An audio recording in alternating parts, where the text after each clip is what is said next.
বর্তমানে শাহজালাল বিমানবন্দর প্রতিদিন হ্যান্ডেল করছে ৩০টিরও বেশি এয়ারলাইন্সের ১২০ থেকে ১৩০টি উড্ডয়ন ও অবতরণ।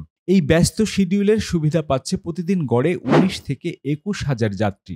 তবে তৃতীয় টার্মিনাল চালু হলে এই চিত্র বদলে যাবে আরও বড় পরিসরে।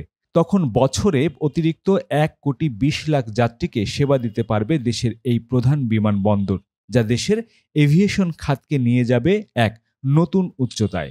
এখানে থাকছে মোট ২৬টি আধুনিক বোর্ডিং ব্রিজ, যার মধ্যে প্রথম ধাপে চালু হচ্ছে ১২টি।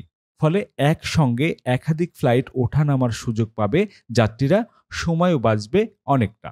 টার্মিনালে প্রবেশ করে যাত্রীরা যাতে দীর্ঘ লাইনে ভোগান্তিতে না পড়ে, সে লক্ষ্যে বহির্গমনের জন্য থাকছে অত্যাধুনিক ১৫টি self service check in counter সহ মোট ১১৯টি চেক ইন কাউন্টার। বহির্গমন প্রক্রিয়া আরও দ্রুত করতে থাকছে ৬৬টি ইমিগ্রেশন কাউন্টার, যার মধ্যে ১০টি স্বয়ংক্রিয় পাসপোর্ট নিয়ন্ত্রণ ব্যবস্থা ই গেটের সুবিধা।